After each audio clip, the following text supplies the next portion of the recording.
it, what's a black grand national? Fuck being rational, give them what they ask for.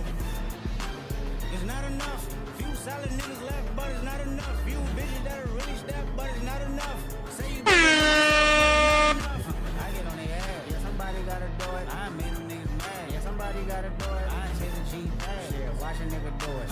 We survived outside, all from the music, nigga. What? They like, what he on?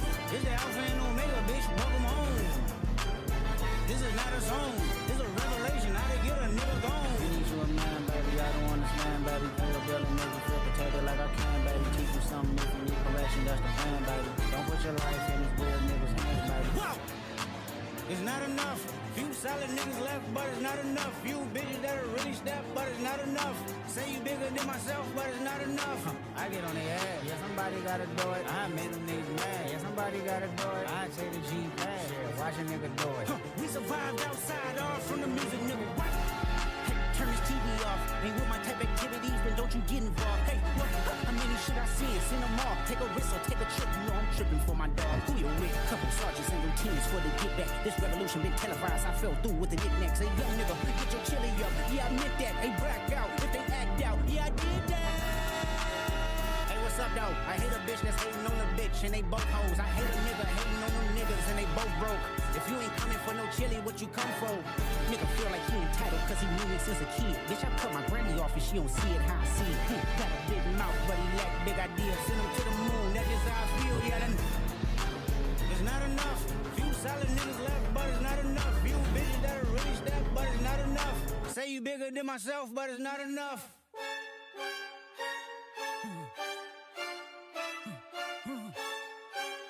Hey. Hey.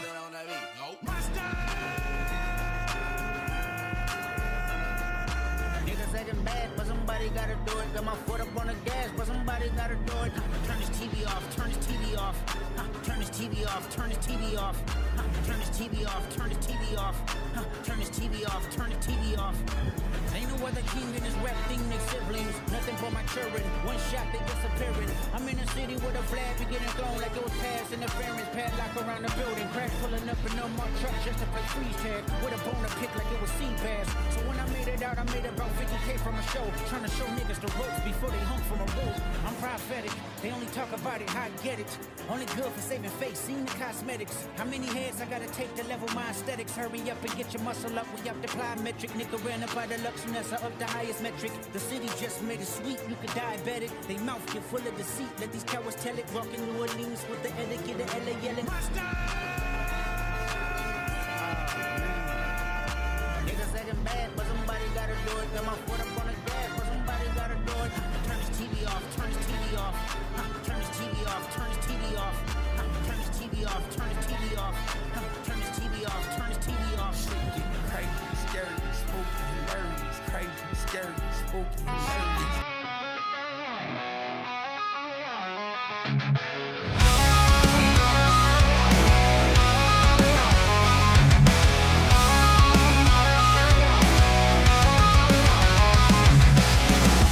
Day, nothing changes. All I want is a moment to think clearly. But thoughts come unrelenting, consuming every waking moment. My mind binds me and I can't escape. I shout for help when no one hears me. One day I feel I'll just disappear. Lost in this chaos, I'm searching for peace. Boom! We are live. We are on the air. Welcome, everyone, ladies, gentlemen, boys and girls, and every single other person there joining us for WrestleMania coverage. This is night one of the grandest stage of them all, the showcase of the immortals. Remember they used to call it the granddaddy of them all, and Vince said that made the show sound too old? Hey, guys, guess what? There's a lot of excitement in the air. And now he's a granddaddy. Oh, that's true. And yes, we are here with Wrestle Freaking Mania, night one, April 19th, WrestleMania 41. I am Nick LaRocco, Neek Mania, and I am joined by some amazing guests. We're going to go around the clock on here. First and foremost, Tyler, Pro Wrestling Hipster. Introduce yourself, my man. Hey guys, thank you all for tuning in live. We appreciate it. I am Tyler, the pro wrestling hipster. This is, of course, little Molly Holly, the long-haired chihuahua. All the other dogs that were with me on the watch-along earlier today with CJ will not be here. They are in the bedroom with the wife, but I'm sure that Maurice, Bonnie, and Bruno all would love to be pulled onto screen multiple times and just, spoon about for your viewing pleasure. But I'm excited. Night one, I'm going to be honest, I had low expectations going in, so my expectations were, exceeded. So pretty exciting. That is so fair. And joining us down right below, the one, the only, the man, the myth, the legend, that's John Escudero. Is that you? That's right. Daima. Dirsey Radio Daima. Yes, let's go. It is Daima, baby. Welcome, Johnny Dirt Sheet Jr. That's right. We got to change your name on there, the Johnny Dirt Sheet Daima. Good times, guys. Good times. Absolutely. But hey, just like any great Dragon Ball Z, you always had the great culmination for one of the greatest fights ever. I'm thinking, we have Frieza and Goku on Planet Namek, and quite frankly, that was a WrestleMania match. Throughout the card for tonight, I don't know, I was hard-pressed to find some sort of an equivalent to a Goku and a Frieza fighting on Planet Namek. But overall, before we get onto any matches specifically, main card, what did you guys think? Tyler? Overall, like I said, I didn't have super high expectations going into it. I was much more looking forward to Stand and Deliver this afternoon. I still think Stand and Deliver was a better show, honestly. But like I said, it's WrestleMania. It's one of those things where I never would really recommend people miss a WrestleMania. There are very few where I'd be like, you could not watch that and be okay. 27 would probably be in that category, maybe, because God, that. But you can skip 11, maybe 1. Yeah. We used to watch through them a lot when we'd play Raw Deal, the wrestling card game. Dating myself on that one. And one was one where we found that to be pretty boring after a couple watch-throughs. No disrespect to anyone on the card, but Jiminy. But I'd give it a solid thumbs, like in the 3/4 position. It's not quite there. Like, are you talking about 41? Yeah, I'm talking about on tonight. Yeah. Sorry, like somewhere in there. Like it's almost quite. It's not all the way up. Maybe give it a smile and a wave, and it'll move for you a little more. But I don't know. That's where I'm at on it, though. Not bad. I wouldn't say it was a bad show. It was okay. Yeah, very okay there. Mr. Johnny Dirt Sheet Jr., what were your thoughts on the show tonight, buddy? I don't know if it was just me, but this week did not feel like WrestleMania week. It felt like going into this show tonight felt like a normal Monday Night Raw, and it was flying fast too, because these short matches they were kind of stinky. They were thumbs middle. Yeah, it feels like we're recreating, not to reference the competition by any means, but we're getting in a Hurt Syndicate mode as they're, picking whether or not they're going to have MJF join up with them. Unfortunately, I can't be the MVP here, and I wasn't looking forward to a lot of this, and we have me and Greg talking about that on the recent Dirt Sheet Radio podcast, the flagship show. Go and check that out after we're done here. But I didn't have a lot of high hopes for this event, like you were saying, Tyler. And a lot of the matches I wasn't looking forward to met my expectations when it came to them not necessarily delivering. But the matches I was expecting to deliver, I'd say did in their own ways. Like, I definitely really liked Jade and Naomi. Americano and Phoenix killed it. What, did I just say Phoenix? Well, we'll get to that in a minute. And honestly, the main event, especially that swerve at the end, that really got me. But we're on the topic of it. Everyone's coming right off of that. I'm sure the Twitter X-verse is just going bananas. So, guys, I think it's time to talk about 10 years later, yet another heist of the century has occurred. We had Seth Rollins defeating Roman Reigns and CM Punk in the main event of WrestleMania. Punk's first time in the main event, by the way. And not only did Seth Rollins win, Paul Heyman betrayed Punk and Roman for Seth to get that victory. Gosh. I didn't even know what to say when that happened. The Punk thing, I could kind of see that one coming. Roman? Oh, I was not expecting that one, guys. I don't know. What say you? I was more expecting Roman to hit Paul with the chair, honestly, than I would have expected Paul to betray his former tribal chief. Tribal chief no more. That was a wild ending, which was good, honestly. I didn't really have Seth winning on my decision sheet. I feel like a lot of people didn't. I feel like Seth was, for the most part, kind of the third man in this for a lot of people, in terms of the build, in terms of how the perception was built for him. But it was a wild ending for sure. I can't complain though. Anytime I'm surprised and it's still logical, I'm fine with it. Yeah, that was absolutely something too that I think really needed to happen to save WrestleMania from where the previous match and some of the segments were kind of dragging it down. But John, what did you think? I think it was a great match. I think the swerve at the end really put the cherry on top for this match. Yeah. It started off a little slow. CM Punk goes out, he teases Roman Reigns, goes to the wise man looking for counsel. They go out to the crowd, they brawl, come back. Roman jumps over the barricade. I didn't see him doing that. Yeah. Roman Reigns high flying in this match. Almost bumping into the fans. Almost collateral damage to that big guy in the front. Yeah, exactly. It was a good match, though. I didn't expect that Seth Rollins. I've had a deep feeling. I had a small feeling he was going to do it. I thought he was going to go with CM Punk. I thought the first Roman Reigns turn, it was it, but he low blow both of them. And then walked out with Seth Rollins. I didn't expect that. Yeah, no. We have a brand new Paul Heyman guy, maybe? Yeah. It opens it opens up a few questions, because is this something that occurred only after Seth Rollins spared Paul Heyman from being stomped and then struck with a chair? Was this something that they had laid the groundwork for a while? I'm interested to hear the reasoning behind it and what they both have to say, hopefully as soon as Monday night, because it's intriguing as to why this is the decision that Paul made. What could have swayed him away from Roman Reigns' side? I get turning on Punk. He could still be like, well, you know what? You still walked out on me, whatever. I still harbor resentment. I was willing to let bygones be bygones, but Roman Reigns made some good points, and I'm going to side with my tribal chief. But why? Why would he turn on Roman Reigns? It's interesting, and I'm pumped pumped for that promo.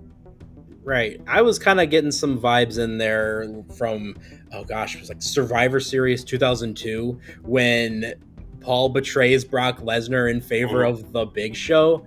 And I remember this was the same type of question that was being asked. Why?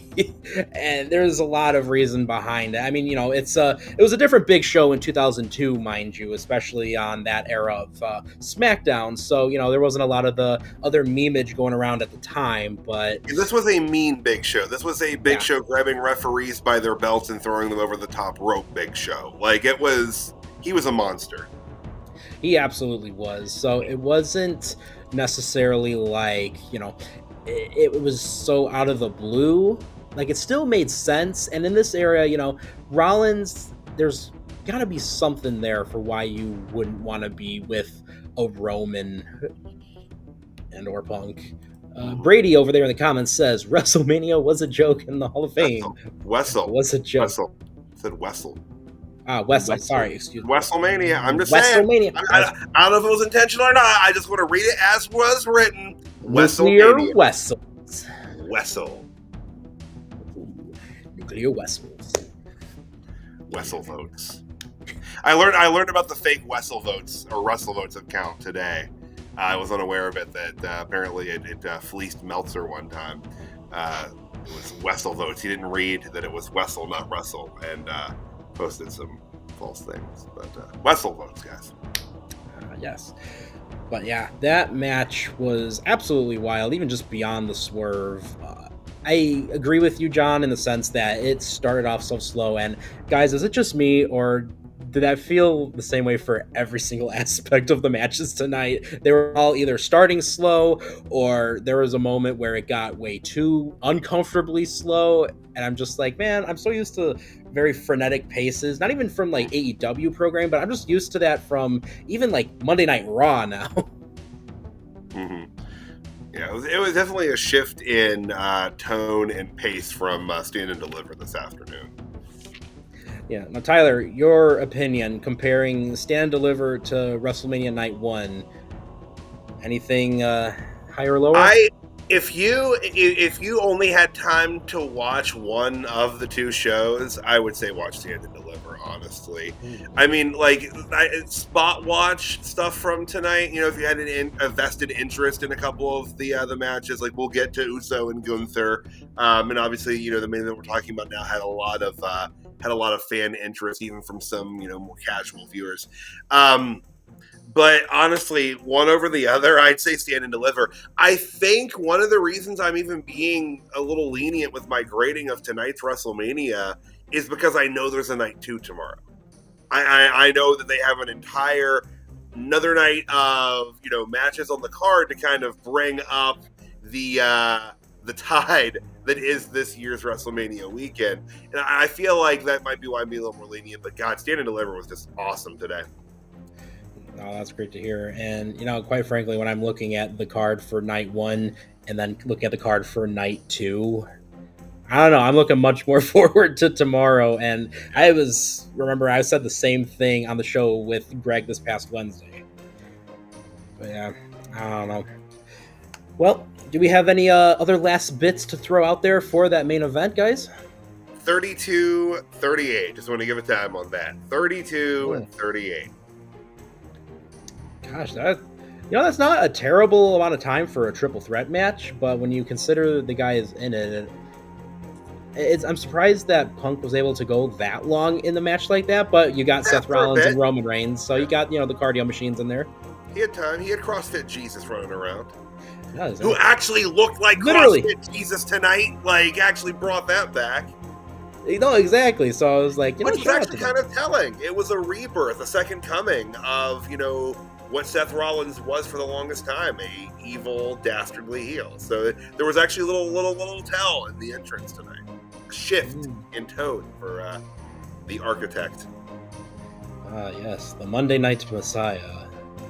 So hopefully, this was one of the critiques that I had when it came to the John Cena heel turn, was we had no real follow-up for several weeks. So with Rollins being consistent there, hopefully we get something very, very soon. As soon as, I was going to say Monday, but guys, there's a night 2. We could always get some sort of interview. That's true. That is true. So, yeah, that's kind of my thing. I would hope that there's at least some sort of a follow-up tomorrow at least. If not, give it Monday.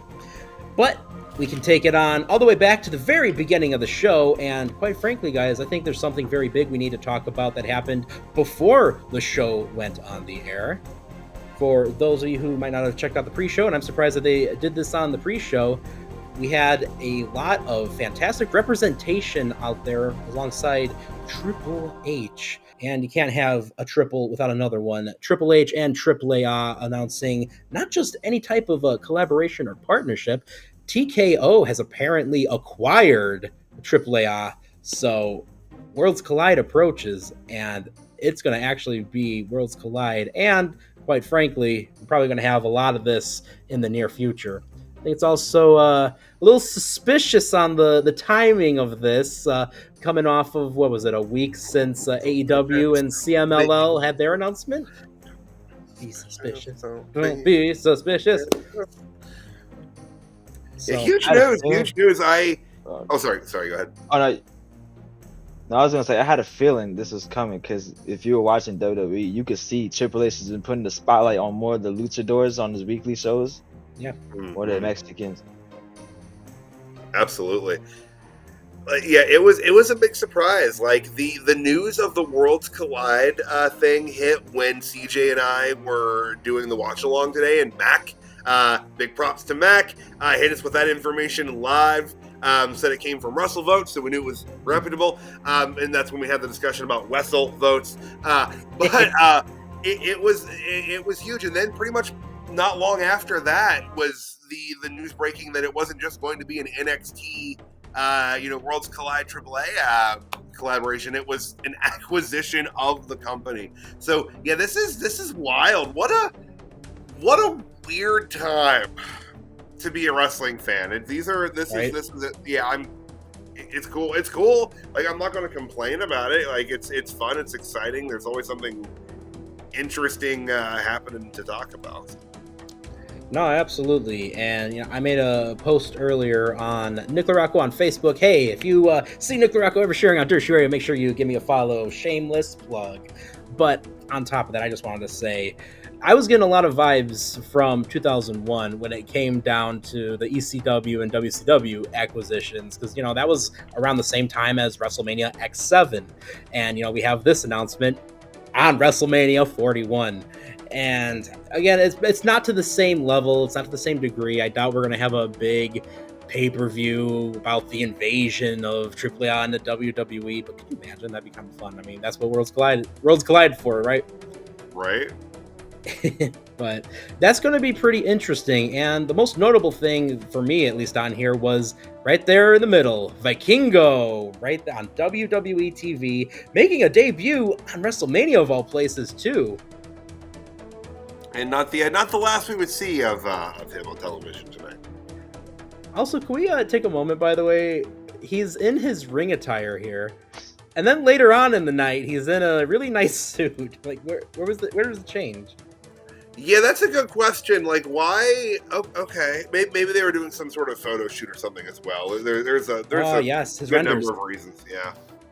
Okay, now that's something to look for if he's going to be on the roster, and I guarantee they gave him so much, a lot of spotlight, even a moment on WrestleMania. Yep. Few people get that WrestleMania debut, and Vikingo is someone that they believed in enough to do so. So that's a pretty cool rub right there. But speaking of believing in someone, do you guys believe in miracles? Do you believe in the yeet?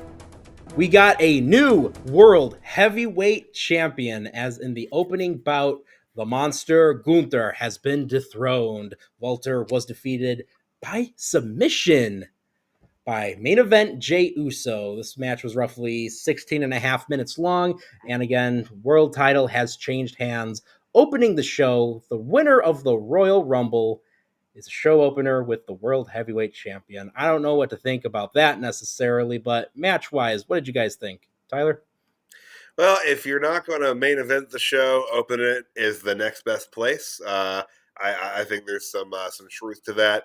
It is, I think going forward, just to save a little face, they should just start saying that the Royal Rumble winners get a world title match at WrestleMania, as opposed to saying they get the main event. I think that, if they didn't do that, people would have a little less room to complain about it. I understand why the main event that was the main event was the main event. But the match was solid here. I'm not, a big Jey Uso guy. I like Jey. I think that the connection that he has to the crowd en masse is undeniable. That's something that you can't really, create. That has to happen organically. You can't just force that to happen. And, Right. and it's smart of them to capitalize on that when they have it. I think they've learned some lessons over the years about not striking when the iron is hot. And, under the Levesquian rule, that has changed a little bit. And I understand why Jey Uso won here. I also understand why there are some very ardent fans of Gunther that are upset by this, but I think it's probably the right decision. At least in the short term, let it burn. Let's see what Jey can do with this. It'll be fun. I'm interested to see who his first challenger is going to be, and I do pose that question to everyone here. Who do you think his first challenger will be? Because that first feud, that first program, that can make or break someone's title reign easily. But the match itself was good. It was what I expected it to be from Jey Uso and Gunther. My only critique is that with the finish, with Gunther tapping out, it happened too quickly. I would have liked to have seen that have been either more of a struggle, maybe go to the spot, come back to the spot again. Also, maybe a little more color in this, really mirror the image of Jimmy, busted open and bleeding with what happened here tonight. Just kind of recreate that scene.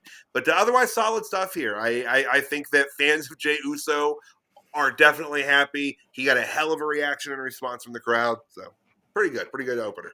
Yeah, you got the great moment too of the brothers uniting there at the end. Big Jim getting a pop, of course. Big Jim. Jay getting to live in that moment. Yeet, that's great. John, what'd you think? I tuned in a little bit towards the end because I didn't realize it was at 4 out of 5 over here. But Oh, I okay. joined in at the part where he was spamming his finishers. Right. And he hit those 3 Uso splashes into the choke. I was furious. Gunther tapped out immediately. Right. This Aura Yeet merchant, I guess I'm gonna give him a chance. I'm gonna see what his first shoot is. Right. Like Tyler said, I'm gonna let it burn. If the submission he had done had focused on the back of Gunther, I would have understand the tapping that quickly. But it was a sleeper, like his own finisher, right? Like I don't know what kind of submission Jey really could have slapped on Gunther that would go at the lower back because Gunther's bigger than or longer than him in the torso. But like that was kind of a weird finish. Like I said, I get it. I understand what they were going for, like image wise, but yeah, it's weird in the sense too because when Gunther has a championship title, I mean, I'm looking back at the Intercontinental title. That reign was legendary, and honestly, that was a reign. His world title reign just didn't do it for me. It just was not the same. It didn't have the same magic. And on top of that, I don't know, was there any sort of precedent for this submission for Jey? Like, if they did something where he was beating monster after monster in that way, like he was some sort of like a giant killer with that submission, I could have bought it a lot more. And that would have been a fun way, I think, to build this up, because I think that was a major thing. They just kind of lost the build along the way to this. And imagine if like the last couple of weeks that Jey was just tapping out all kinds of different monsters along the way. Yeah, slapping a submission finish to this with Jey Uso was certainly a decision. It reminded me of when Jeff Hardy was feuding with Jeff Jarrett back in TNA and they had a submission match. And I'm like, okay, it's Jeff Hardy. Like, what the hell? And that's a submission specialist, Tyler. What are you talking about? I think that's when he created the spine line, I believe. I think that's where the spine line came from. That's a deep cut. Although at the time, Jeff Hardy was into other lines. Oh, it's a deep cut, and so they're the lines. Man, I've hit that one twice. Jeff. He's fine now. He's good now. He's clean. We love Jeff. That was weird, man. You're right. Like there was no precedent for that. It just kind of came out of nowhere that he locked on a submission when he's not even close to someone who really does submissions ever.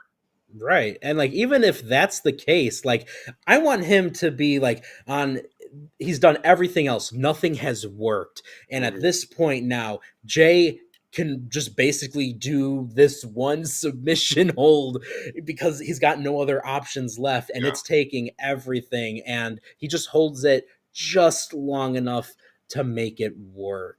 Or I'm trying to think, like I'm really racking my wrestling history brain here. Were any of the the major Samoan wrestlers, did any of them have a submission finish? That's something that was like part of like the literal bloodline that he is in that they could have pulled from for this. Like I'm really trying to think if there was just a more logical submission to go to. Like, apart from that move Roman does, I mean, I could go outside of the family and think of Samoa Joe and the Coquina Clutch, but like this was like a sharpshooter.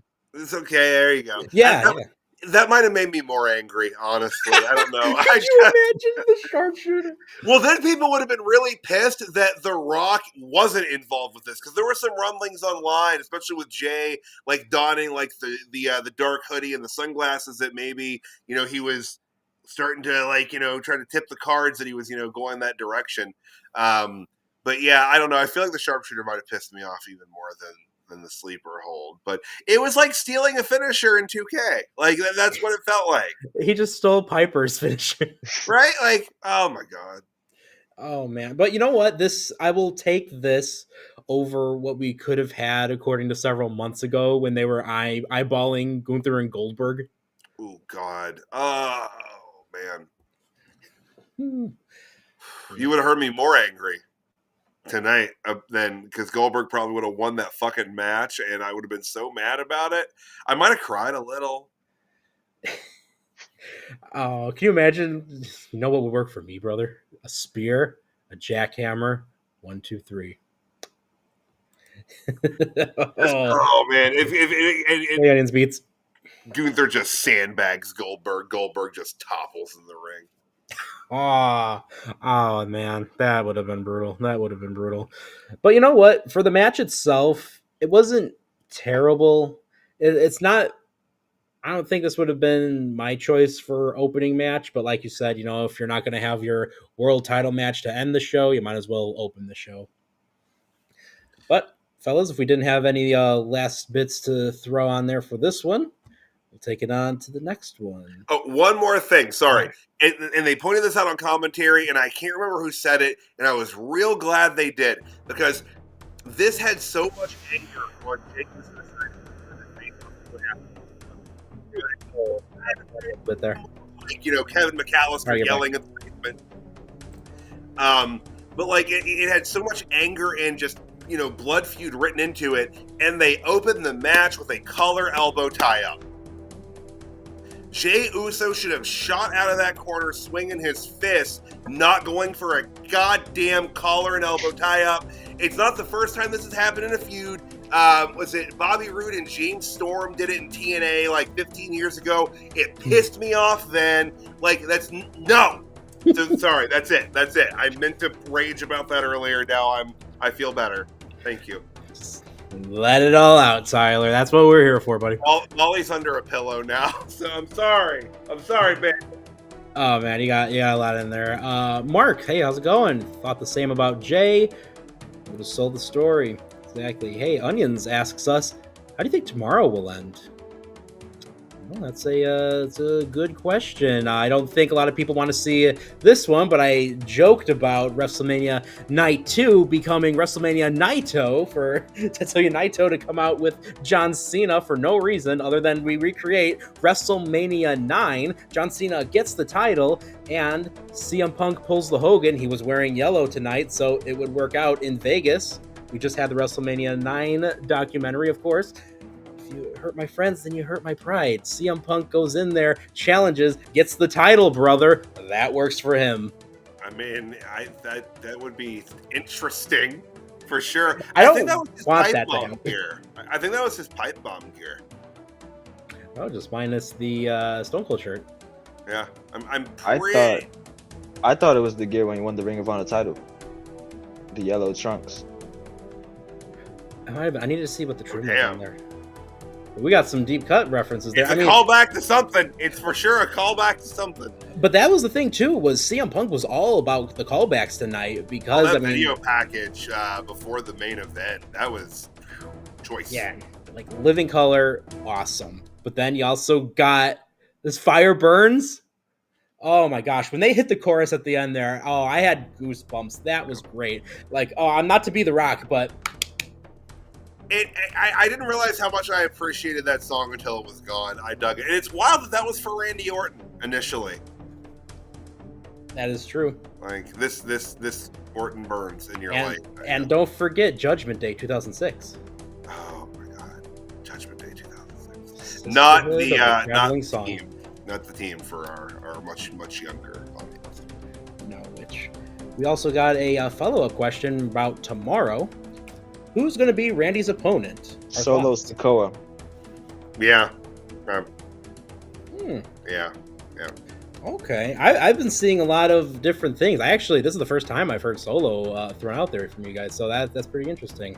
I've been seeing online. I don't really have a whole lot of ideas myself. I could see, of course, the rumored Rusev making his Oh. potential return. Yeah, he is back. He is back, Rusev. And you know what's crazy about that? He got re-signed on Rusev Day. What were the odds of that? I know. Can you imagine him returning on Rusev Day?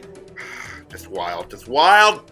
Wow. Oh man, that would be great. That was another one, Mark. Potentially Malachi or Aleister Black. Shoot. Yeah. That would be another wild one. Like, imagine the entrance too. That would be cool.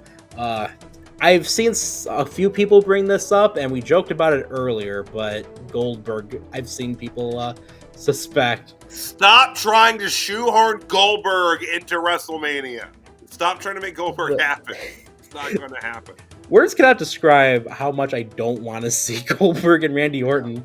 I didn't want to see it in 2003 and 4, and I don't want to see it in 2025. Oh, man. But, hey, chat, let us know who some of your picks are for Randy Orton tomorrow. We're having a lot more fun talking about Night 2 than Night 1, I noticed. The longest of long shots, Matt Riddle. That would be really fun. The GOAT of MLW. Yeah, I saw footage of him drunk as piss walking through a convention floor. So he's there. He's in Vegas. He might not be certainly. He probably just went there just to go there. He's not even supposed to be around. Right? He's just like, oh, please, sir, you're not welcome here. WWE's got a restraining order on Matt Riddle. Allegedly. I'm not getting Carl Jobs on this one. I kid. But, getting back to Night 1 that we all just very much want to talk about, we had the World Tag Team titles on the line as the War Raiders, Eric and Ivar, defended against the New Day. The New Day.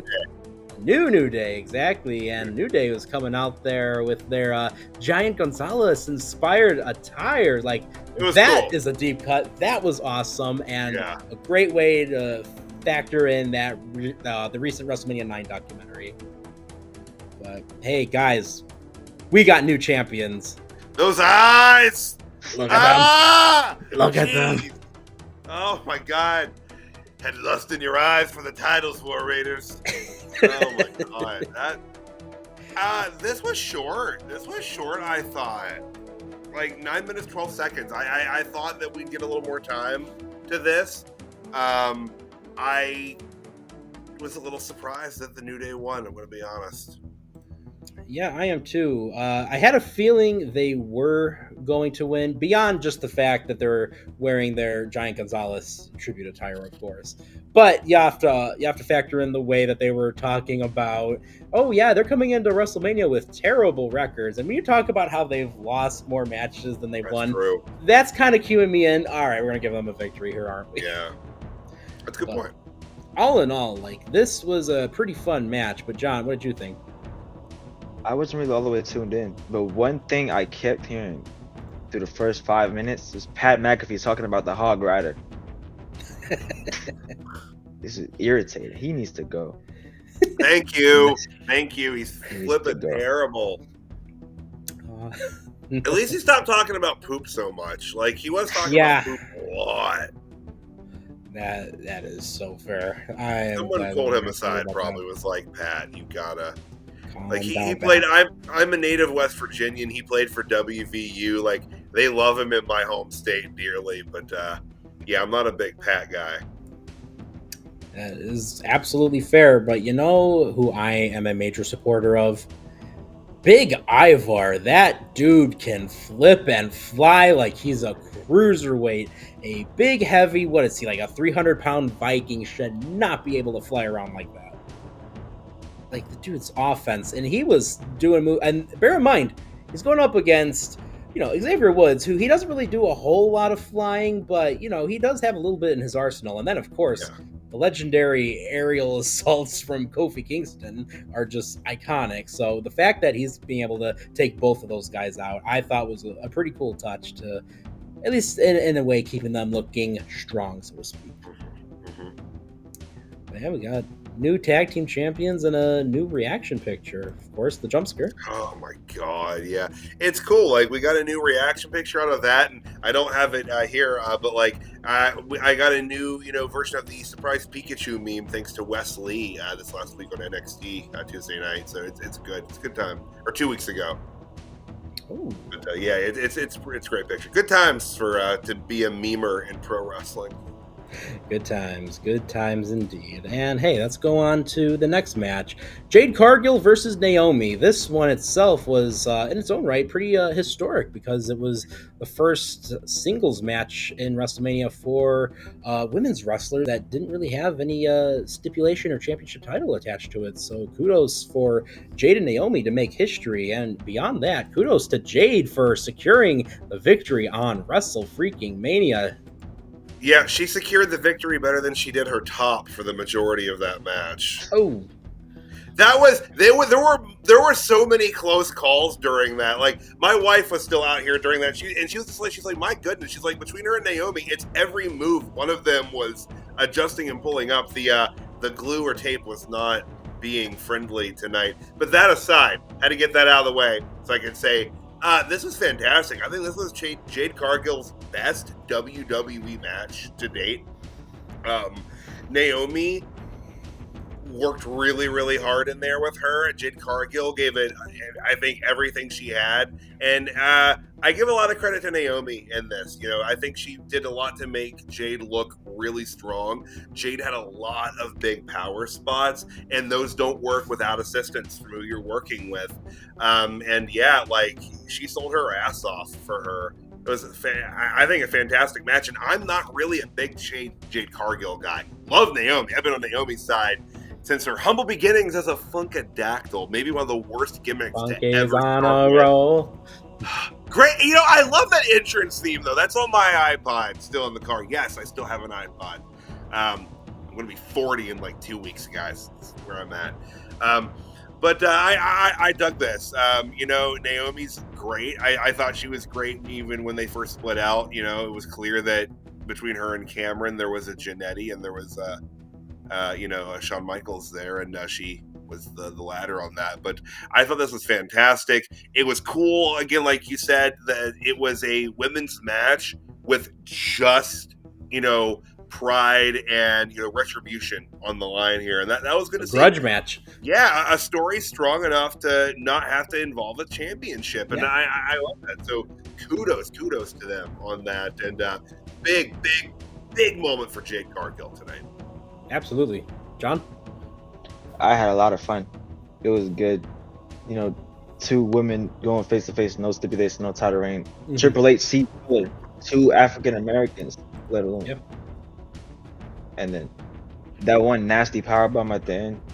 It was that. Yeah. Greg celebrating WrestleMania weekend. Greg, feel free to jump on here and get silly with us, of course. But yeah, the finish was. Theme song is disgusting.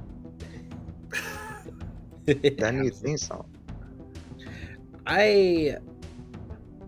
Am I the only one that kind of, like, for the last couple matches had moments where I was just kind of zoning in and out? Because again, this was my complaint for a majority of the matches here was, like, things just weren't clicking for me. But I feel like as the matches were progressing, Jey Uso and Gunther I really zoned out for. I started to come back in the end of New Day and War Raiders.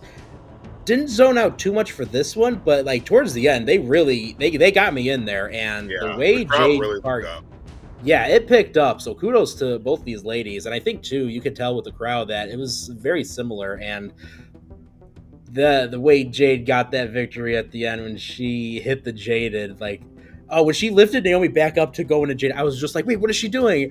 And then she hit like one of the greatest, most picture perfect and dangerous looking Jades. I thought Naomi actually died. And I think another fun fight that's been going on fairly recently has been Jade and Naomi's Twitter and X beef. That has been phenomenal. I don't know if you guys caught that. Yeah, there were some definite bangers between them on that. Oh, understandable, Greg. Yeah, there were some great lines back and forth between them. It's interesting that they run a PG show on television and for the most part on the PLEs, but their social media interactions and even clips are not edited or censored. So, the social media is, full blast TVMA, whatever they want to do. But, they got to stick to the PG on the TV. And I think that's an interesting dichotomy that they cut there for sure. Absolutely. And again, I feel like it's perfect. It fits in with this because it's all based on a grudge. It's all based on legitimate hatred. If you've jumped me and have put me on the shelf and I've missed the ability to not only make a living, but also potentially impact it to where I can't make a living in the future, either by not ever getting booked ever again, because we know how that works in pro wrestling, and just an injury. Sometimes one is all it takes. I would want to continue beefing with you, and I will probably say and do whatever is necessary, and we will be going into street fight rules. Yep. It ain't over. It ain't over. It ain't over, as Mr. Daughtry said. It's not over. But you know what else isn't over? I was going more for like a Charles Bronson, like this ain't over kind of territory, but fair enough. Daughtry's the way to go too. Oh, Mac's here, and Mac has a shout out there for DSR Jr. Hey, Johnny Dirt Sheet. All right, but guys, we got a new champion yet again, and it's another member of the Samoan wrestling family dynasty. Boom! The Samoan werewolf Jacob Fatu is the new United States champion. Sorry, LA Knight, this just wasn't your day. Yeah! Well, maybe if he hadn't been hanging out the passenger side of his best friend's ride. Like that, I saw that. I'm like, wait, he's not driving the car? Oh, that's cool. That's what I was literally like when this happened. I'm thinking, wouldn't it be cooler if you were the one that just sped out there and just jump out of the car? They at least lied, didn't they? With the Slim Jim car, weren't the windows tinted and it came around, and then it was kind of way too long before he got out of the car because they were swapping seats. But LA scrub, hang on, his best friend trying to BFT at me. It was bad. I actually, going into this match, I was expecting, honest to God, I was expecting him to just get run over by Jacob Fatu. I thought it was going to be one of those Kane and Chavo Guerrero kind of deals where it was going to be under 15 seconds where he just slaughters him. Sheamus, Daniel Bryan, King Kong, Bundy, SD Jones. Right, yeah, but they had a full match, which is fine. And it looked good. LA Knight kept up. Unfortunately for LA Knight, as good and popular as he is, he also has a bit of a reputation for having at least one sizable botch per match. And I think he avoided things here. I think everything was solid and good for him tonight. And good for him. He had a good, huge reaction, too. My God. Yeah. You would think the man is Stone Cold Steve Austin. Hell yeah. But good stuff, though. Awesome for Jacob Fatu, because clearly the man is just an enigmatic main event style wrestler. He's just got that. He's got that X, that thing. Tyler, great smelling your attitude because I don't want him allegedly. To I don't want him to shiv the guy or anything. I don't want him to go full New Jack. Maybe just half New Jack. That's all I'm asking. Why is Natural Born Killers playing? Why won't it stop playing? Oh, that'd be so sick. Now you're hyping me up for things that aren't ever going to happen. Yo, but Jacob Fatu with Natural Born Killers as his theme song? Oh, man. Too bad New Jack's not here anymore. Rest in peace. We were Facebook friends. Shut up. Oh, R.I.P. New Jack. Rest in peace, New Jack. John, what did you think of this match? Another match. Like you said, I was a little zoned out for the beginning of the show. This match really tuned me in for good. I was really locked in after this match. They were doing their thing out there.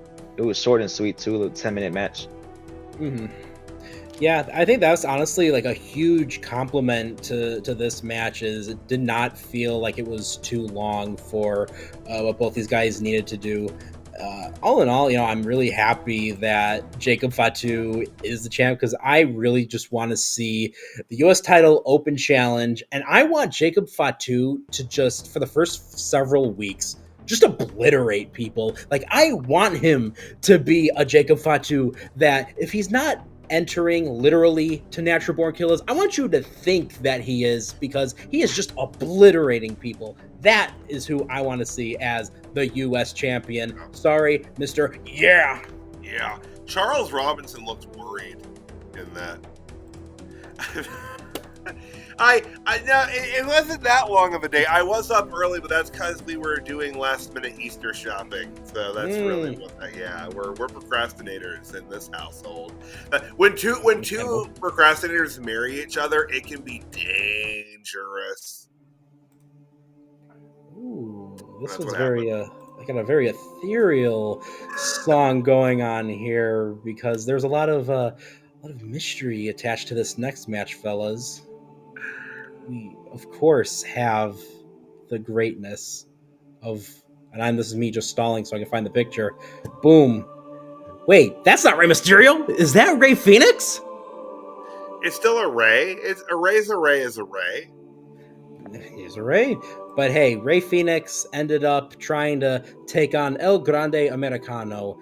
And guys, Americano secured the victory and did some real crazy stuff, I have to say. I was actually very impressed myself. I'll admit, I really haven't watched too much when it came down to El Grande Americano in recent weeks and months, but I'm really impressed with this match. Guys, what'd you think, Tyler? Well, I mean, his humble beginnings, being born of the Gulf of America, as they say. Yes. Which, God, hearing Pat McAfee just don't touch it. Like it's a minefield that they do it to begin with, and he's a heel, so I understand. Like, I was shocked that first night. Like, it was one of those I leaned in to hear with the corner of my ear again because almost 40. That's what you got to do now. But like. I'm stunned, and it's like I get why they're doing it, and they're catching a lot of heat for it, and understandably so. But like McAfee, you don't need to bring it up. Like, just let it go, Pat. But Pat's going to say what Pat's going to say. I was surprised that Grande won here. I didn't think it was going to happen that way. I know. Do you think this would have been the finish if Rey Mysterio had been in the match still? Absolutely, and this is what I'm going to say. You of course have the people on the Twitter Xverse who are going to say they just buried Phoenix. Can you believe that? Oh, he would have been better off just staying in AEW. But I feel like number one, he would have probably just lost somewhere in AEW again. But number two, I think again his job was to merely go and replace Rey Mysterio because there wasn't a whole lot of time to change things up that they had plans for. It was literally last night, towards the end of the show, that Ray got hurt, and they had to do the quick old switcheroo because they had to figure something out there. Well, and who else would they have put in that spot where it still would have felt as big? This felt like the big still. Like, no offense or disrespect to Dragon Lee, but that would have been like the next logical choice to replace Ray, like kayfabe-wise, and that would have been kind of a letdown. Exactly. I mean, like Greg says on here, how dare they bury him for that WrestleMania paycheck? He got buried all the way to the pay window, baby. As baby. Grande Americano is La Parka. I must start calling him La Trailer Parka. I was looking. Oh, that's a good one. I was looking at Mac's thing, and I started to kind of laugh a little bit because I'm thinking La Parka. I'm thinking like L.A. Parker. Yeah. That's the version of the universe where Spider-Man is L.A. Knight. Oh, there's a lot of great, amazing things. But hey, I'm glad that we were able to talk about and discuss the fact that El Grande Americano is not Chad Gable. No, I don't know why people would think that he is. It's absurd that they believe that he is. They're not even built that similarly. Like, Americano is way more cut. Like, he's way more lean muscle than Chad Gable has ever been. Honestly, I'm convinced it's Tyler Bate personally, but that's just me. Oh wow, that would make sense. Big That would beefy make legs. a lot of sense. Yeah, big strong boy, you know. Exactly. Johnny Dershey Jr., your thoughts? I don't think it's Chad Gable. Can't be. Could be Rusev. Oh, Yes. oh man, what a swerve Yeah. that would be! That lines up. Oh, He I did don't know. settle down in America too. That's true. The tattoos might be a match for Aleister Black. I'm just saying. But match-wise, Johnny Dershey, what'd you think? It was good. It was fun. Ray Phoenix, last minute entered to WrestleMania. He came out here, put on a show. He really showed us what he could do on a big stage like this, coming from AEW. Like, he just got here a month ago and he's already out here. Big stage. He's putting on a good show. I had fun with this match. Again, short and sweet too. Mm-hmm. Yeah, I mean, you brought up a great point there. Sorry to interrupt you there, Tyler, of the fact that he literally, like you said, just came in, and he's capable of having the star power and the match quality that you can slot him right in there to replace Rey Mysterio of all people. Like, I think that's just such a testament to Phoenix. But go on there, Tyler. Sorry. I was gonna say, did anyone else want this to go longer? Did it feel like they could have done, like, you know, I think I said 9 minutes online earlier, like in our little pre-show discussion, but like honestly, like maybe 5 to 7 more minutes. Like, this just felt like I was really, really excited. Again, no disrespect to Ray, but I was really excited when I found out via Dirt Sheet Radio earlier this afternoon that Ray Phoenix was going to replace him in this match. I'm like, oh my God, they're going to give this a good amount of time. You know, Ray Phoenix and Chad Gable are just going to have like an incredible Dynamite match, and they did really well with the time they were allotted. Right. But I wish it had been more. And, you know, obviously this, you know, ongoing feud between Americano and every other luchador in the company, that's going to continue here. So maybe they can run this back. But I look forward to more interactions and more matches between them in the future. But I wanted more out of this tonight. That's my only complaint. I had fun with the match, but I want more. I want more. Honestly, and when I'm looking at the different times they're recorded on tonight, and granted, I'm looking at Wikipedia of all places, this was the shortest match of the night, which is such a shame because, oh man, less than 8 minutes, right? Less than 8. Yeah, under 8. Like, from what I'm seeing, 7:55. Like, that is wild. And granted, again, it's perfectly understandable because, again, Phoenix just found out about this and is literally just getting slotted in there right then. But man, that was a great match, and I really did wish that they had more in there. And you know, I was thinking too, we have the involvement of Vikingo. We mentioned earlier the AAA acquisition, and Vikingo managed to change out of his wrestling attire and got himself into a nice suit. He looks great in that suit, by the way. But was I the only one that was kind of thinking when they were going to be planning the announcement, when I saw him in his wrestling attire, that they're going to announce Vikingo to be the replacement? That would have, oh my God, that would have shocked the world. Right. And like, what better way to announce the partnership than having one of the partner members in the match there? Greg says they've made it bigger than Phoenix with the AAA and Vikingo stuff. Yeah. Hey, again, kudos too to the fact that we did get a moment for Vikingo at the very end there, even if it is, you know, kind of helping things out. But, you know, kick-started the match by delivering a kick to the face of El Grande Americano. So he's at least getting something in there. Yeah, I mean, and that says a lot that they felt, you know, him important enough to give him not just like you know, some slotting on the pre-show, but also on the show proper in, you know, one of the marquee matches here that had a, you know, big story going into it. So that says a lot. It says a lot for sure, and it's probably too a very good faith effort to everyone in, you know, in the company that like, hey, we bought the company, but like, you're not going to get lost in the shuffle. We take this seriously. So yeah, absolutely a good faith maneuver on their part. John, looked like you were going to say something there. No. Okay, my bad. I was in the comments. Okay, but yeah, I am pretty excited. I love Vikingo. I think definitely of anyone, he was 100% the right guy if you're going to feature any talents, because number one, you know, you've seen him all over. AEW. And if you don't watch AEW, I guarantee you've at least seen some of his clips from anywhere in the world go viral the last several years.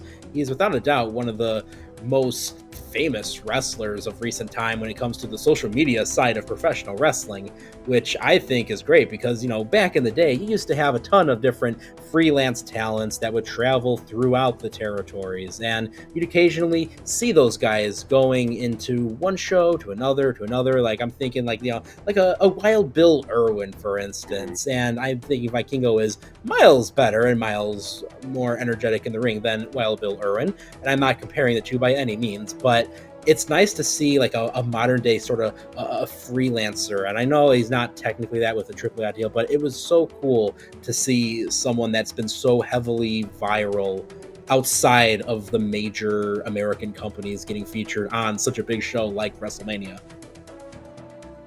Great point. Cruiserweight title return?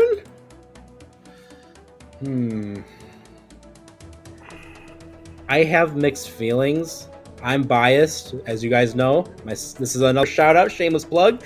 My WCW tag team partner, Mac, in the comments there. We talk about the WCW shows all the time on our once a month on Fridays recap show for WCW. So go and check that out. Coming up soon, we're going to be looking at Starrcade, in particular with the one with Tully Blanchard and Magnum T8 and I Quit Steel Cage match. But all that to say, WCW is well known for what their cruiserweights brought to the table around the same time frame that the NWO came into the world, and a lot of people fondly remember that cruiserweight division. And I wouldn't hate if WWE did maximize the power of this deal and feature a lot of great lucha talents. Their track record with divisions of light heavyweights and cruiserweights isn't the greatest. No. I think back to the 97 Royal Rumble, you know, when they featured a lot of lucha talents, and it felt really awkward how they were kind of handling it. Well, I mean, you know, we all know how 205 Live went in the long run. Yeah. Did you guys like 205 Live? I personally I did overall, but like it took a nosedive after a point. You could tell when the company kind of quit caring about it. You know, it's similar to Speed. You could tell when they quit caring about it, which was like 20 minutes after they announced it. I hope they're always not caring about Speed. I found out Sol Ruka, the new NXT North American Women's Champion. She won the ladder match this afternoon.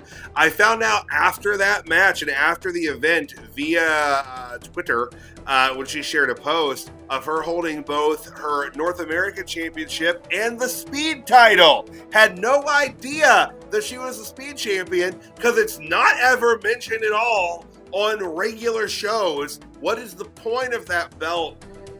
I'm okay. Sorry. I'm all right. We love non-canonical tag or championship titles in wrestling. It's not canonical. I just hear Tina from Bob's Burgers yelling about that. It's not canonical. But all in all, let's see. Greg saying, I have a soft spot for Buddy Murphy versus the Mustafa Ali program. That was great. I think there was a lot of great moments. That was too. I'm thinking of just the amount of moments Swerve had to really like showcase himself on that program. Same with guys like Tony Nese. But I think there was a lot of fun things. I think about that cruiserweight title tournament they had on there that really brought a lot of eyes back onto 205 Live after they kind of went off in a really wild and rampant direction there. They brought 205 Live to Raw and changed the ropes. Sat in the dark once around for 20 minutes because they switched everything. Yeah. I don't know. I always struggled with their division, and it feels like there was one point in time around when Paul Heyman was the showrunner for SmackDown, and we were getting to some real major awesome cruiserweight stuff, because when you look at where 2004 started, you had Rey Mysterio, you had Chavo Guerrero, you had Billy Kidman, Paul London, Ultimo Dragon. Oh my You God. had such a solid roster, and on top of that, look at the guys that came in over the next couple years. You had Super Crazy, you had Psychosis. Brief time, you had Juventud, you had Kid Cash. You had such a solid division. Oh my gosh, Frankie Kazarian. Oh wow, yeah. And they just dropped the ball completely because for a long time they never cared. I mean, think about how long was the light heavyweight title attached to Gilbert, who is never booked anymore. Oh, Dwayne Gill, who is immortalized in our Jobber of the Night graphic. So We need to find a way to include his longtime tag partner Barry Hardy. oh, good old Barry Hardy. No relation to those Hardys. No relation to those Hardys, but I always feel so bad when I see people calling Barry Hardy the Marty Jannetty of the Jobber Party. God, that's just rough. Oh, That's man. real rough. Oof. That is rough. Well, at this point in time, we have one last match to talk about. For those of you who might have just joined us, we talked about the main event at the very start of the show. So once we're done here, make sure you go and rewind and check that out. But we had the WWE Women's Championship. The champion, Tiffany Stratton, took on and defeated to retain the title against Charlotte Flair by pinfall. Wow, this match just kept going. And when you thought it would end, they kept it going. I'm in a state 19 right minutes, 10 seconds. 19 minutes, 10 seconds. 19 minutes, 10 seconds, 19 minutes, 10 seconds. And when it ended, it was the happiest moment of my life. Hey, the right Team woman 4-star. The right woman went over. That's the most important thing. Tyler, would you like to say the line when I pop the picture up? You know what the picture will be. It's Chippy time. Oh, that is brutal. That hurts. It reminds me of when Jericho got his tooth knocked in half during that ladder match with Shawn Michaels. Like, that is a painful thing to have happen because that nerve is just a dangling in there. We need to get Britt Baker here just to have her on standby for them. Yeah, that was I shared the It's Chippy time in a few places, and that was one of the most frequent comments. Was either straight out something about Britt Baker or a picture of Britt Baker. So yeah, that is it needs to happen now just for that. God, it was nasty looking. And that bruise on her forehead, like the woman took a beating in this. I don't think she and Charlotte were pulling a lot of these punches. No, and I don't think they were even trying for part of the match because there were some things that looked so rough, guys. I don't want to disparage, a women's championship match on WrestleMania, but there's just sometimes matches where you can't help but just do so. I gotta turn on some sad Halo music for this one, guys, because I just don't even know what to say. I am very negative about this. I'm sorry. I'm not very happy about this. Greg, when we were doing the podcast this past Wednesday night, I mentioned how much I did not want to see this match. And it's a shame that I was proven right. I was really hoping that these women would have really just taken it up a notch and just went just all in. But it really wasn't that. But I will say there were some great moments. Tiffany Stratton, every single time she needed to, it was definitely Tiffy time on those beautiful moonsaults because she would just jump up and do it like it was nothing. Like she wasn't hurt at all. Like she was in the zone for sure. Charlotte, I don't know if it's just a product of there not being a whole lot of chemistry between these two. And I don't know. This was just rough, at least from what I thought. I'm going to throw it on to someone else. John, what do you think? I thought I had high hopes for this match because after seeing Rhea Ripley and Charlotte for that third night, I thought they were going to tear the house down and bring back that WrestleMania feeling. Tonight they did not. No. And I thought Tiffany was going to lose. That look on her face when she was coming out, I thought it was over. She looked mad coming out. She probably wasn't thrilled to be working with Charlotte at this point. Especially after all of the events that have transpired over the last several weeks and months. Tyler?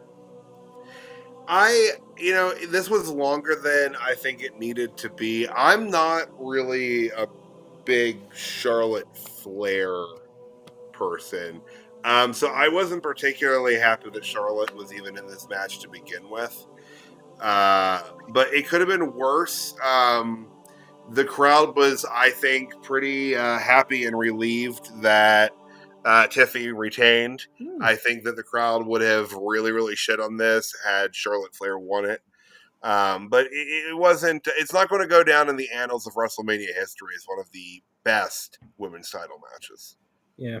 I mean, if I had to say something really nice about this match, I would rather rewatch this than rewatch Uso versus Uso. Yeah, but like that's not a super tall bar. Like Hornswoggle would still have trouble getting under that bar. Like that's still pretty low. Yeah. Which, by the way, shout out, Hornswoggle's been at WrestleMania weekend in an official WWE capacity. The Swag. Oh, oh no! Hornswoggle's the mystery opponent for Orton.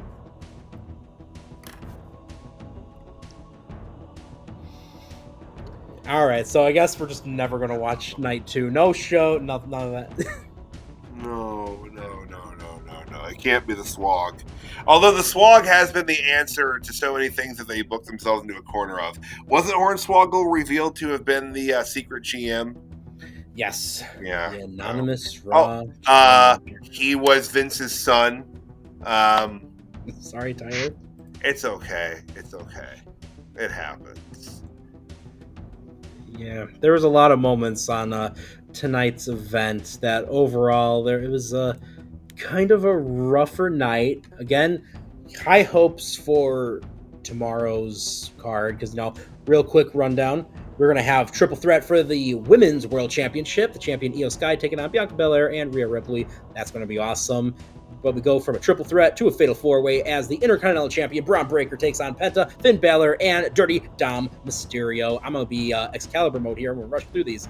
AJ Styles is going to take on Logan Paul. Really not looking forward to that one if Logan Paul gets a victory over AJ Styles on WrestleMania, but I digress. Sin City Street Fight. Damian Priest will be taking on Drew McIntyre. We will be having the women's tag team titles on the line as the champions. Liv Morgan and Raquel Rodriguez will be taking on Lyra Valkyria and a mystery partner because Bayley was taken out by someone.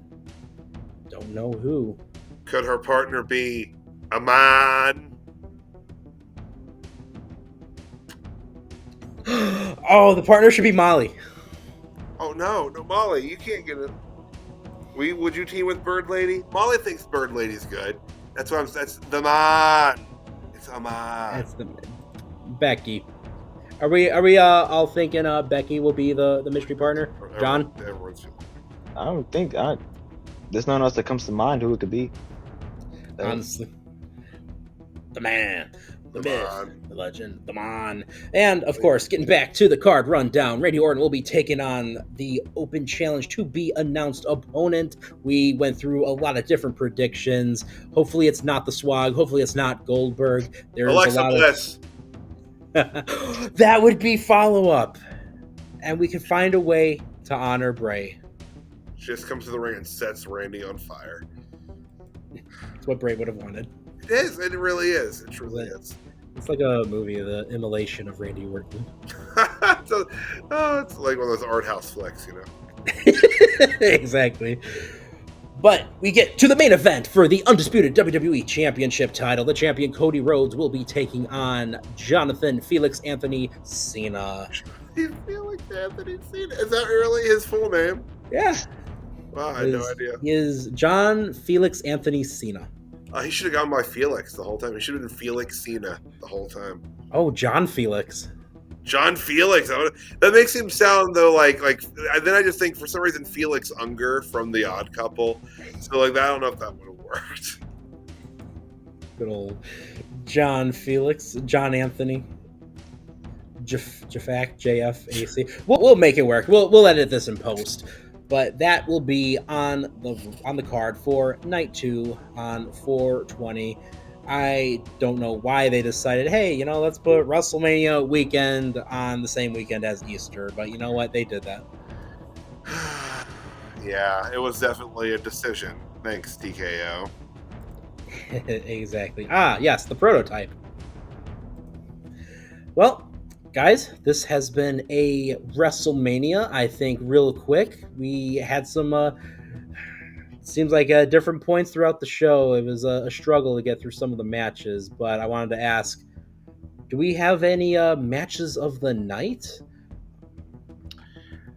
I mean, honestly, I think, honestly, for me, the best match, I thought, I was most engaged for that Naomi Jade Cargill match. Like, I was really surprised at just how good that was. Like I said, especially me not historically being a huge Jade Cargill fan, I never really got the hype behind her. But and again, I'm a huge Naomi fan, but like, I thought this was great. I thought she looked so good in this match, and I kind of got it after this. I kind of understand where that hype was coming from. Maybe just it was a long time for her to get to this point in this company, I feel, but like, it was great, and I was really, really, really surprised by it. So I feel like for me, that's a big part of the reason why I would say that was my match of the night. Absolutely, John, match of the night. Earlier, I thought it was the main event, but I was starting to think about it now. I think I had more fun with the LA Knight Jacob Fatu match. The winner, that was a good winner. It was a good match. They were moving crazy. That BFT out of nowhere off the top. Yeah, that was a good match. That was good stuff. That's my match of the night. When it comes to the match that really, really won me over, I was really engaged the whole time with Americano and Phoenix. However, the match that I'm going to say was the match of the night was, and we talked about it, the main event. And if not for, while yes, it had slow parts, that swerve at the end was something I legitimately was not expecting. I didn't think any of that would happen. So it looked like a Renaissance painting. Just what a great shot. Oh man. So, you know what? I will say that my match of the night was going to be the main event, and I was actually looking forward to that in its own way. I know a lot of people were disappointed that it didn't have a stipulation attached to it, but quite frankly, you have 3 of the all-time great WWE wrestlers, and even just beyond that, wrestlers that are together in a main event. So they have a lot of history together when it comes to the Shield. I think a lot of that worked. It had an unwritten stipulation. I think a lot of people really felt like it was for the, at least between Roman and Punk, which is what made the swerve even greater. But, people kind of felt it was, for the favor of Paul Heyman, for the admiration of Paul Heyman, the counsel of Paul Heyman, him having to make a decision. And that's not a proper stipulation. I felt like that was, a weight that was on this. And then got him siding with Seth. What a wild ending. Seth Rollins. Yeah. Definitely leading to a couple of the most memorable endings to WrestleManias, for sure. Oh, absolutely.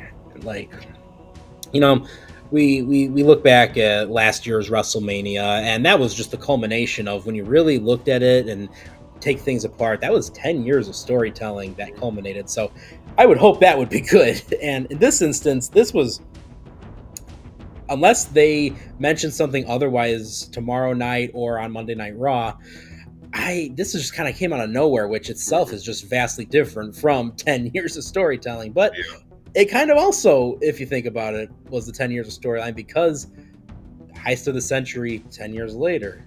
Hey, not everything can be Endgame. Some years it has to be Morbius, right? Yeah, absolutely. And like what Max says, that felt like a night 2 ending. Also, I want to quickly talk to Mr. Greg on here, because yes, I absolutely did pop and get absolutely crazy for Kill Switch Engage, especially when they hit onto the chorus during the promo. But as everyone knows, I am just a big Kill Switch Engage mark. All right, guys, I have to say, WrestleMania, no one's truly a jobber, but there's definitely a lot of megastars on the granddaddy of them all. So, fellas, let's go around the horn real quick, and we'll just go over real fast in a lightning round. Our megastar of the night. John, you want to start us off? Roman Reigns. Roman Reigns was my megastar tonight. When his music hit, it started that match that brought back the WrestleMania feeling for me. That I was really tuned in for that main event after he came out, and he finally wore different cargo pants. That's yes. Restoring the feeling, Tyler. I got a few that I want to shout out real quick. Paul Heyman first and foremost, because I feel like, you know, there was a lot of star power in that match, but I feel like the most over guy in the match was Paul Heyman, and that's saying something. You know, and that's not really a spot that a manager should often be in, but it worked for what it was here. Next, I gotta say Tiffany Stratton, because she made it through this feud with Charlotte Flair. She doesn't have to do it ever again. It's over. She lost a piece of her body for this. But it's done. It's buried. Charlotte can move on. She can maybe go be a Cher impersonator or something. I don't know. But like, it's over. So I got to give a shout out to her for that. And then also Jacob Fatu getting gold this quick into his foray into WWE, and he's over as hell. They got to make him a full baby face, right? Get him away from Solo here. Like, why was Solo? Like, I felt like Solo being out there with him tonight was so superfluous. Superfluous Sokoa. That's what I'm going to call him now. That is what he is. My God, dressing like a, you know, broke dick weekend. Like, come on. Hey, I love alliteration. I will always be an English major. But yeah, so those three, just kind of, you know, give them all some love there. Absolutely. I mean, you know, going on to my picks, of course, you know, we talked about Jacob Fatu, the fact that he's, again, such a force of nature. He shouldn't be able to move the way that he does, and he shouldn't have the aura that he does, but he's just a phenomenal wrestler. And I went into, you know, his arrival with some kind of, I don't want to say low expectations, but I don't know what I was necessarily expecting from him. But man, he is just quickly becoming like probably one of my favorite parts about modern WWE. So I'm excited to see what he does with this US title reign. And again, like the swerve here with Heyman and Rollins. I know I said this is my match of the night, but these guys are also just mega stars. And Mac, I hope you're watching this, because of course we gotta throw a shout out there for Mr. Kofi Kingston for giving us a great jump scare. I need a moment. All right, deep breaths, everyone. All right, you calm? Tyler, you good? John, you good? I'm okay. Okay. Woo. All right. We're back under control. We'll get the Covenant dance going again on there. But you know what? I said we're going to skip it, but hey, why not? Mac got the ball rolling when he mentioned his jobber was Jey Uso. Do you guys want to throw out any jobbers of the night real quick? Pat McAfee. Oh, that's a good one. Oh, that's always appropriate. That's like on NBC and Booker T. That's always an appropriate choice. Solo Sikoa, for reasons aforementioned, superfluous Sikoa. Like, he didn't need to be there. It was dumb. I don't need to see him. It's just hurting Jacob Fatu at this point to be associated with Solo. That is so fair. My jobber of the night is going to be LA Knight, not because he lost the title, but because he had to be a passenger seat. I just like, why couldn't he just driven the car? That's right. Trying to have a bit. And look at how intently that driver is too. Like, he means business. LA Knight looks kind of embarrassed about this too. It's like when your mom would drop you off right at the edge of the movie theater, you know, like instead of like, you know, 2 blocks away. Yeah. Like, it's. No, Mom, I'm inside safe. Don't follow me in. I want to look cool. I was in a world before cell phones. I couldn't even text her when I was places. Like, she wanted to like visually friggin' confirm it. Make sure you got in there. But yeah, quite frankly, LA Knight was my jobber. I do want to give a quick megastar shout out also to a guy that really stole the show, in my opinion. And I don't know exactly what you would call his contract status, but Vikingo, I mean, everyone was talking about him the second we saw him there. And he was able to just out of nowhere, out of the blue, become such a major part of WrestleMania and the WrestleMania discourse online. So huge shout out right there. All right. immediately interjected into that, importance into the main roster scene. So very interesting. Yeah, so I am very excited to see what's going to happen on there. But guys, this has been fun. I appreciated being able to talk about the night one WrestleMania with you. And guys, I'm really excited for night two. You guys looking forward to it? I am. I'm probably, unfortunately, I'm going to miss a swath of it somewhere in the middle in all likelihood. We're doing a nighttime Easter egg hunt. We have Easter eggs that have like these rad ass glow sticks that go inside of them. So it's going to happen at night. So barring like a load of rain, there won't be anything to keep me from going outside. So if it rains a lot and we have to do that on another night, then I'll be present. But otherwise, I'll probably have to miss a portion. We're looking forward to it otherwise. No, absolutely. John, what are your thoughts? You looking forward to it? You going to be joining us tomorrow? I'll be on tomorrow. Yeah. I'm tuned in for that John Cena match. I want to see what Travis Scott's gonna do when he comes. Yes, that is the aspect. That's the spirit. Oh, that is great. That is great.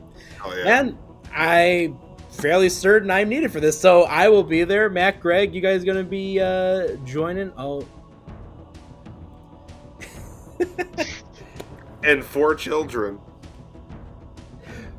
But again, chat, thank you so much for joining us. It's been so much fun being able to talk about WrestleMania with you guys. And Tyler, John, thank you so much for jumping on here with me. I'm glad I did not have to do it alone. There were supposed to be more of us, weren't there? It happens, guys. This is what happens when they do this. Yahoo! Yes, Greg, do it. It's what happens when they do a show like this on a holiday weekend. Like, not just like a holiday, like an internationally recognized holiday. Like, the balls on TKO. Just massive, just pendulous swinging. I'm sorry, Molly, that was a bit much. Don't vomit. Cover her ears, please. Yeah, you can't hear this. Can't hear this? Oh, Max got work. And a lot of people did. That was another cool thing. Before we go, they had people sitting there in that hotel stage that they set up, and I thought that was really awesome. What they should have done was just construct an actual hotel, and that just perpetually stays right there. And that's where the wrestlers would stay. Oh, that's right. It's safe. It's safe for them. Listen, WrestleMania went on a long time. We've talked a long time. It's been an hour and a half. We're going crazy, especially me. I don't know what else to say there, but guys, again, I cannot say enough how much fun this was. And again, thank you, chat, for joining us. Make sure you join us tomorrow night for night 2 of WrestleMania 41. And just beyond that, guess what? This is Dirt Sheet Radio. We're on even beyond this. We, of course, are on every Monday night for Raw. We're on every Tuesday night for NXT. Tyler, you would know a thing or two about those things, right? Oh, yeah. Every week. I love it. It's my life, y'all. Absolutely, absolutely. And hey, Wednesday night we got Dynamite, which is now merged and become a part of the flagship Dirt Sheet Radio podcast. I talked about that a lot. You can come and join us on there. Thursday nights for TNA. You, of course, got Friday Night SmackDown. We'll especially do a lot more recaps with that once it's not 3 hours anymore, because that is a lot. It's just so much. Why would think about Raw. We did that for Raw week. It's awful. It was awful. 3 hours is too long. Thank you, Mac, for appreciating the hotel aspect. What is sleep, Greg? You know, we got, and like Mac said, sometimes SmackDown. You know, AEIOU, sometimes Y, Dirt Sheet Radio, sometimes SmackDown. We'll get around to it. But you know what does happen on Fridays? Mac, myself, sometimes Robbie, we will be talking about WCW. Like I said, we're talking about the Starrcade. Which Starrcade was that, guys? Do you guys remember which exactly? Starrcade with Magnum TA versus Tully Blanchard. 85, The Gathering. Starrcade, 1985, The Gathering. Mac and I will be talking about that alongside Robbie and whoever else from the Dirt Sheet Radio team wants to join us. So that's going to be very exciting. Of course, Tyler, do you want to tell us about a certain roundup? Yeah, when CJI and I can, and we should, obviously not this weekend with WrestleMania, but soon, probably next week, we'll be back with the Weekend Wrestling Roundup, where he and I break down and just talk about the Weekend Wrestling and all the things we want to chat about. We've been really wanting to talk about LFG, so that is coming up. So watch LFG if you haven't, guys, because CJ and I are going to be talking about it soon. Absolutely, absolutely. And getting back to it, we of course have a lot of shows. The 3NT lads are always going to be on as well on the weekend, so make sure you go and check them out. The boys. And we've got a lot of other shows. Dirt Sheet Radio isn't just wrestling.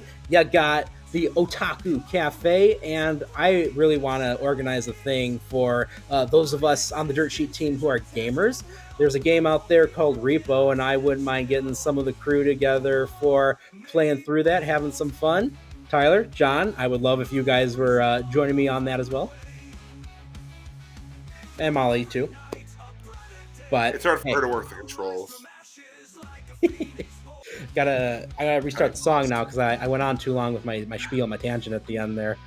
But hey, you can also find us all over the social media realm. You can find me at Nick LaRocco. I want to thank you guys, by the way, for following me. Just hit 51,000 followers. That is wild. I cannot believe that. So thank you guys so much for following me. Make sure you keep doing it. Let's get to 52 ASAP. But hey, I want to throw it out there. Tyler, where are they going to find you, my man? Yeah, so primarily the Pro Wrestling Hipster on Facebook. God, I need that Nick LaRocco rub to get my follower count up. Good God, I'm in my meager 2K. Jesus, what I just hit today, by the way. Yeah, that's right? WrestleMania season. Let's go. Right. But I am on like Twitter and Instagram. It's at PW Hipster. I don't do a lot on those, and Instagram is mostly like me posting like spooky stuff and stuff about my family. So that's what you see there. But so the Pro Wrestling Hipster on Facebook. Check me out there for memes and things. Sometimes I upset people. As one does. John? I don't have a professional plug, but you can follow me on JohnnyBoy_08 on Instagram. You can see me posting my girlfriend. You see me posting my track stuff. It's fun on there. Right on. Well, again, chat, thank you so much for sticking around, talking all kinds of things for WrestleMania Night 1. The good, the bad, the ugly, the beautiful. And we're going to do the exact same thing tomorrow. Hope to see you there. For myself, for Tyler, for John, thank you so much. We don't have the usual thank you image up, so I'm just going to pop this there. But again, thanks for joining us. We'll see you next time. Happy Easter. Yeet. Yeah. No yeet.